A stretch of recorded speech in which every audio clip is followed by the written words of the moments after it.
November 26, 2008. Mumbai, India. 9:38 p.m. The hotel shook. Glass shattered. People screamed. He ran. Fast. Down the hallway. Past broken doors. Past bodies. Bullets hit the walls behind him. He didn't stop. The air was thick with smoke. His throat burned. He heard crying. Screaming. Silence. He ducked behind a table. He prayed. He waited. Then he saw them. Black clothes. Big guns. Cold eyes. They weren't there to rob. They were there to kill. And this was only the beginning. Who were these men? Why did they come with hate in their hearts? How did they get past everyone? And why? Mumbai. This really happened. All of it. You can find the facts yourself. Subscribe to Unbelievable True Story. Because evil doesn't always knock. Sometimes, it walks right in. Mumbai, India. November 26, 2008. Morning. The sun rose over the Arabian Sea. Boats bobbed in the water. Yellow taxis honked down the streets. People rushed to work. Kids ran to school. Shops opened. Markets filled. The city buzzed with life. Mumbai was alive. It was a city that never stopped. Never slowed. Rich and poor lived side by side. Street food vendors called out. Tourists walked with cameras. Hotel workers smiled. Everything felt normal.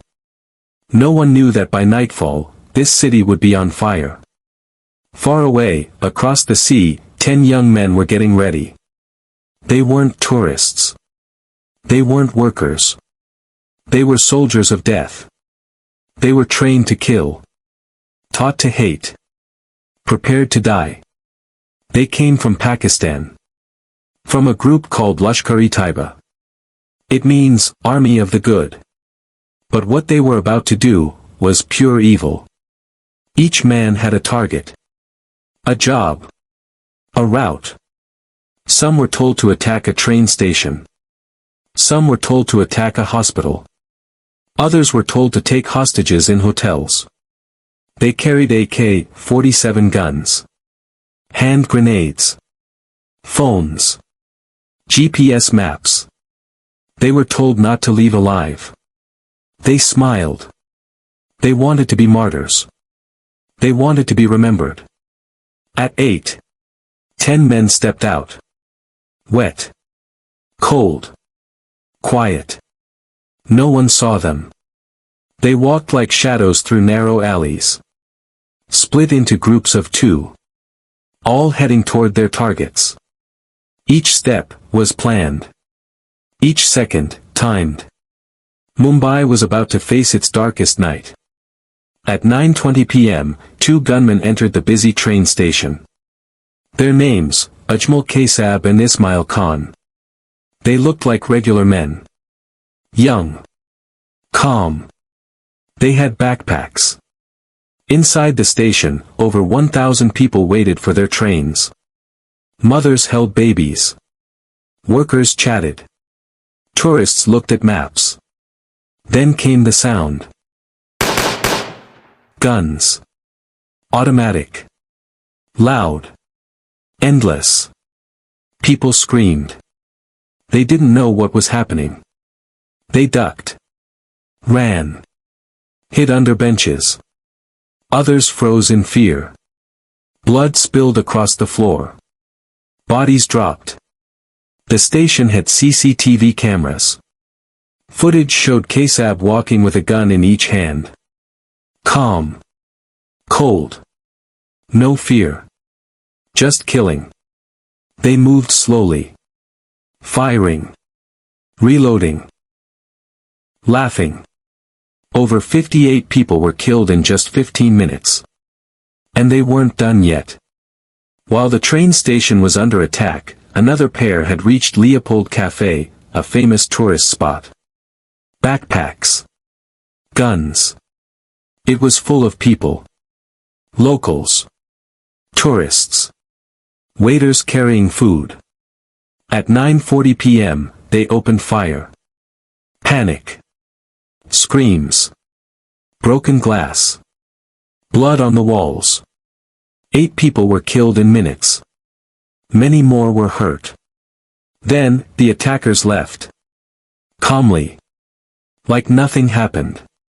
Meanwhile, Kassab and Khan left the train station. They hijacked a car. Drove toward Kama Hospital. Not to hurt the sick. But to trap police. They knew officers would come. And they did. Senior officer Hemant Karkare, along with Vijay Salaskar and Ashok Kant, tried to stop them. They followed the attackers in a police van. Kassab and Khan were waiting. They fired. All 3 officers were killed. Mumbai had lost its bravest men. Within 30 minutes, 4 places had been attacked. No one knew what was going on. News channels screamed. Breaking, shooting at CST station. Attack at Leopold Café. Terror in Mumbai.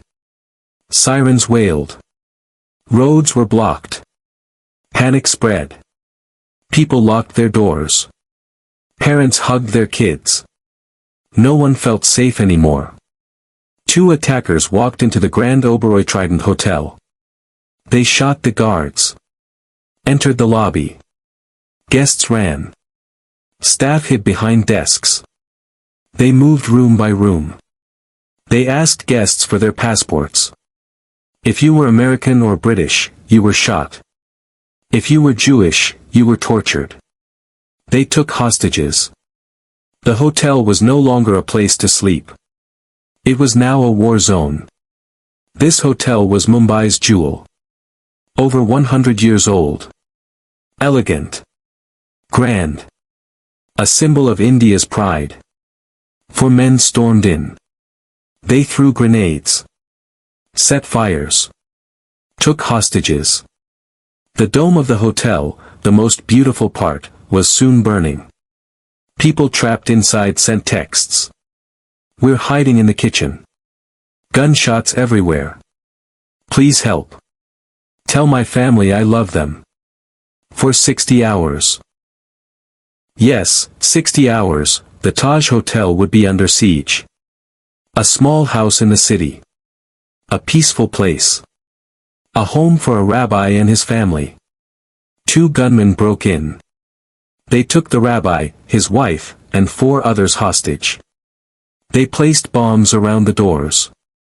They looked outside. They were ready for war. Mumbai police had never seen anything like this. They had small guns. Old weapons. No armor. The terrorists had AK-47s. Grenades. Training. The police fought back anyway. They ran into danger. They saved who they could. Some died trying. Kassab and Khan were trying to escape. They stole another car. Tried to flee. Police blocked their way. A young constable, Tukaram Ambal, grabbed Kassab's gun, with his bare hands. He held on. Even as bullets tore through his body. He died. But he saved Mumbai. Kassab was caught. The only terrorist captured alive. On TV, the world saw the attacks live. Flames burst from the Taj Hotel dome. Smoke rose from Nariman House. Reporters whispered from behind cars. The city looked like a war zone. People prayed. Cried. Waited. Would it ever end? Mumbai, November 26, 2008. 10 p.m. The city was shaking. Not from an earthquake, but from Fia Mumbai. Sirens echoed. Flames lit the sky. But inside the hotels, something worse was happening. People were trapped. The Taj Mahal Palace was a place for kings, stars, and rich travelers. But tonight, it had become a prison. Guests ran into rooms. Locked doors. Hid under beds. Kitchen workers hid in freezers. Chefs used chairs to block the doors. Waiters held crying babies. Everyone was whispering. The halls echoed with gunshots. And outside, no one could help yet. Chef Hemant Oberoi knew every hallway, every corner. He had worked at the Taj for 30 years. He didn't run. He stayed. And he started saving lives. He moved guests to safe places. He whispered. Stay quiet. Don't move. Don't open the door. He brought them water and food. Over 100 people followed him. Because of him, they lived. A few miles away, Nariman House was under attack. Inside was Rabbi Gavriel Holtzberg, his wife Rivka, and their baby boy. They were kind people. They helped travelers. Helped the poor. But tonight, they were hostages. The terrorists shouted. Planted bombs on the doors. The rabbi and his wife tried to protect their child. But they couldn't escape. Sandra Samuel was the family's maid. She heard the gunfire. She saw the rabbi and his wife on the floor. Dead. But the baby, Moshe, was crying. Sandra didn't stop to think. She ran into the room. Grabbed Moshe. Dodged bullets. And escaped. She saved that baby's life. She became his hero. At the Oberoi Trident Hotel, people were hiding in closets, stairwells, under desks. The attackers moved floor by floor. They asked guests. What country are you from? If they answered America, Israel, or Britain, they were shot. Some tried to lie. Some couldn't hide.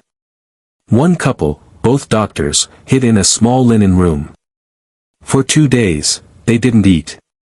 They didn't sleep. They just waited for help.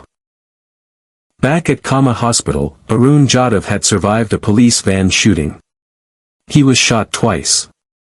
Everyone around him was dead. But he pretended to be dead too. He lay still. Silent. He heard Kesab and Khan talk. He listened for 40 minutes. He heard their names.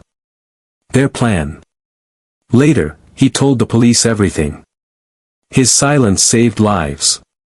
The police couldn't stop the attacks alone. So India called its best, NSG commandos, the National Security Guard. Trained like soldiers. Fast. Smart. Brave. They flew in from Delhi. Landed at dawn. Black uniforms. Helmets. Night vision goggles. They had one goal. End the terror. The NSG commandos stormed the hotels. Floor by floor. Room by room. They didn't know what waited behind each door. Traps. Bombs. Gunmen. But they didn't stop. They rescued families. They helped injured guests. They took fire, and fired back. TV channels showed the Taj Dome burning. Reporters whispered. We've never seen anything like this. The world watched in horror. Famous people were among the hostages. Tourists from 15 countries were trapped. Everyone asked. When will it end? The only terrorist caught alive, Ajmal Kesab, was taken to a hospital. He had a bullet in his arm. Doctors saved him. Then police began to question him. At first, he lied. Then he broke. He said. We were trained for this. We were told to kill. We were told we would be heroes. He told them everything. The training camps in Pakistan. The names of his handlers. The plan to die. At the Taj and Oberoi, staff had a chance to escape. Some did. But many stayed. They said, "We won't leave our guests." A 24-year-old waiter named Brajesh led families down dark staircases. A receptionist named Preeti helped an old woman to safety. A bellboy took 3 bullets trying to block a door. They weren't soldiers. But they fought like warriors. In one of the Taj's many kitchens, about 30 people hid. Chefs. Waiters. Guests. They turned off all the lights. They covered windows. They stayed quiet for 40 hours. No food. No water. Only fear. They held hands. They prayed. They told each other, "We will survive." And they did. On day 2, NSG commandos surrounded Nariman House. But the terrorists had bombs and snipers. The fight lasted over 12 hours. Smoke filled the sky. Windows shattered. At last, the commandos went in. Gunshots. Grenades. Silence. When they came out, the rabbi and his wife were gone. But baby Moshe had lived. The final battle was at the Taj Hotel. It was now day 3. The top floors were on fire. The attackers had planted bombs everywhere. They kept changing rooms. They knew the hotel better than anyone guessed. But the NSG didn't stop. They cleared hall after hall. Fought for every inch. At 8 a.m. on November 29th, it was over.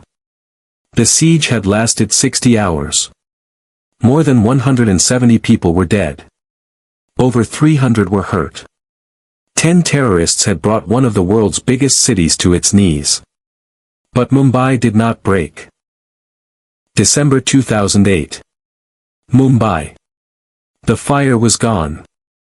The gunshots had stopped. But for many people, the terror was still inside them. Some people made it out alive. From the train station. From the Taj Hotel. From the hospital. They had seen death with their own eyes. They had lost friends. Some had been shot. Others had watched strangers die. And some could never sleep the same again. Meher, 25, was a guest at the Oberoi Hotel. She had come to Mumbai for work. She was eating dinner when the shooting started. She heard screams. Glass breaking. Gunshots. Clothes. She ran under the table. Then into the kitchen. She stayed there for 40 hours. No food. No water. She said, "I still dream of that night. I still see blood on the floor." Devraj, 38, worked at the Taj. He helped guests escape. He led them through a back hallway. Smoke everywhere. Flames on the walls. Gunshots just behind them. He went back in again, and again. Saved 12 people. But his best friend was shot. He cried. He was right behind me. One more step, and he would be here today. Some people had bandages. Stitches. Broken bones. But others had something worse. Fear. Panic. Nightmares. Loud sounds made them jump. Some couldn't be alone. Some couldn't go to crowded places. The attack was over. But their pain wasn't. At CST train station, 2 children had seen everything. Their parents died. They were now orphans. One boy wouldn't speak for a year. He just drew pictures of fire and guns. A girl said, "Every time I hear a horn, I think it's a gun." Sandra Samuel was a nanny. She worked for a Jewish family at the Chabad house. When the gunman came, she heard the baby crying. She ran into the fire. She found the baby boy. His parents were dead. She picked him up. ran past the gunman, saved his life. People called her a hero. But she said, "I just did what was right. That child is all that's left." Out of the 10 attackers, 9 were killed. 1 lived. His name was Ajmal Kasab. He was caught at CST.